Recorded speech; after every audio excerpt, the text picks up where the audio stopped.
Oke, sedikit gue mau bikin video ini, gue mau ngebahas tentang permasalahan yang lagi rame banget, terjadi perdebatan, terpecah, memang nggak sebegitu besarnya, tapi ini kalau berlarut-larut ini bisa bisa bahaya juga menurut gue. Jadi gini, ada yang menyalahkan dalam kondisi Persija saat ini ya, gue membahas kondisi Persija saat ini. Ada yang menyalahkan pelatih, ada ya, kubu juga yang menyalahkan pemain, ada kubu juga yang menyalahkan manajemen.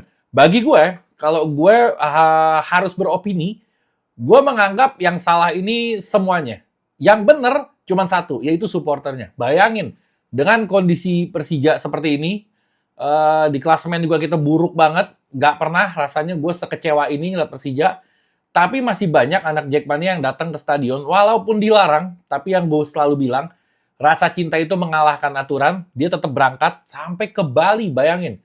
Ini kurang apa lagi gitu. Support dari supporter ini kurang hebat apalagi. Kenapa nggak tertular kepada manajemen, pemain, dan pelatih gitu. Oke? Gue mau coba masuk ke permasalahan yang tadi gue udah buka di awal. Orang yang nyalahin pemain bagi gue wajar-wajar aja dia nyalahin pemain. Karena pemain banyak salahnya. Dan yang nyalahin pelatih juga wajar-wajar aja. Karena pelatih juga ada salahnya juga. Terus yang nyalahin manajemen pun sama, karena dari segi manajemen juga mungkin nggak memenuhi apa yang diinginkan sama tim kepelatihan. Atau dari transfernya, dari pembelian pemainnya mungkin nggak sesuai dengan yang dibutuhkan sama tim. Oke? Gue mau satu-satu, yang pemain, kalau gue gini ngomong di postingan IG, gue udah post, gue berstatement, gue bilang yang salah tiga-tiganya. Dari pemain salah, dari pelatih salah, dari manajemen salah. Untuk manajemen, kalau manajemen rasanya kalau kita mau nyalahin dan kita minta solusi sama mereka pun udah telat. Dia nggak bisa berbuat apa-apa sekarang. Apa yang bisa diperbuat sama dia? Transfer juga nggak bisa karena nggak di jendela transfer juga. Terus dia mau teriak-teriak, dia mau ganti pelatih, dia mau nggak bisa juga karena masih terikat kontrak dan lain-lain. Apa yang bisa diupayakan sama manajemen ini bagi gue nggak signifikan untuk merubah posisi Persija saat ini. Sekarang dari segi pelatih, gue ngelihat Thomas Doll, gue suka banget sama dia. Ini pelatih kelas dunia, pelatih bagus banget. Bahkan kita sempat dibawa sama dia musim lalu itu sampai ke peringkat 2. Tentu dengan materi pemain yang berbeda ya. Kita kemarin ada pemain-pemain yang diinginkan sama dia kayak Hanno Behrens, Kelmencik, Yusuf Helal. Walaupun kontribusinya nggak banyak, tapi paling nggak membuat permainan semakin lebih bagus. Nah, kita bisa peringkat 2. Bagi gue kesalahan dia adalah dia terlalu kekeh, terlalu sengke dengan pendapatnya dia yang memakai formasi yang itu-itu aja.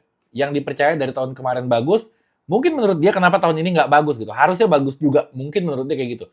Tapi nyatanya nggak berjalan. Nyatanya nggak bisa diterapin sama pemain yang ada sekarang di Persija.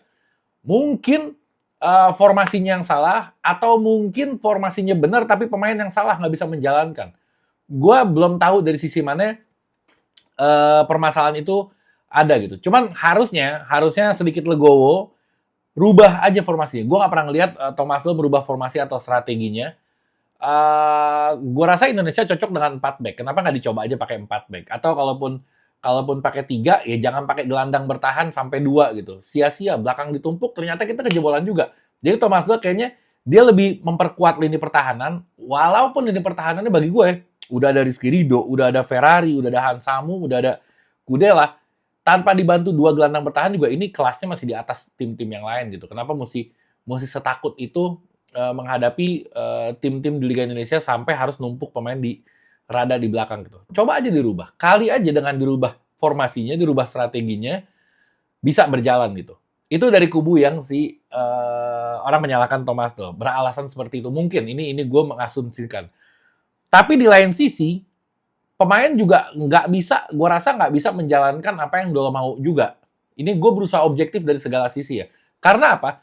Rata-rata kegolannya kita itu bukan kesalahan dari strategi. Rata-rata kegolannya kita itu karena selalu ada aja, di setiap pertandingan selalu ada pemain yang pasti bapuk. Kalau nggak Reski Fandi, kemarin Firza Andika, terus banyak.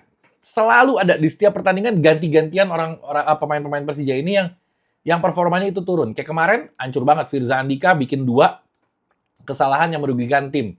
Nanti di pertandingan berikutnya ada lagi. Firza Andika mainnya bagus, ntar orang lain yang mainnya jelek gitu.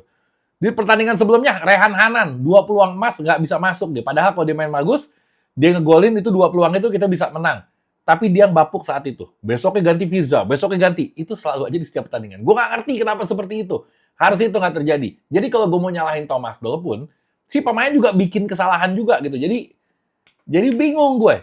Si pemain, ya, makanya kesimpulan terakhir gue adalah si pemainnya salah, si pelatihnya salah, manajemen salah. Yang paling benar siapa? Yang paling benar adalah supporter. The Jackmania. Kalau itu kesimpulan dari gue. Lo coba komentar di bawah pendapat lo. Mungkin juga lo punya unek-unek atau kayak gimana. Lo komen di bawah sebanyak-banyaknya. Gue jadi bisa tahu, gue jadi bisa baca komentarnya. Mungkin dari komentar kalian itu gue mendapatkan inspirasi baru. Jadi gue bisa bikin konten yang berikutnya dari komentar-komentar kalian. Jadi tolong komentar aja. Pendapat pribadi, opini, gak apa-apa tuangkan aja, bebas berbicara. Kalau gue kesimpulannya yang tadi itu. Bagi gue kesalahannya dari ketiga-tiganya, yang benar ya cuma satu. Yang benar Jackmania. Assalamualaikum warahmatullahi wabarakatuh.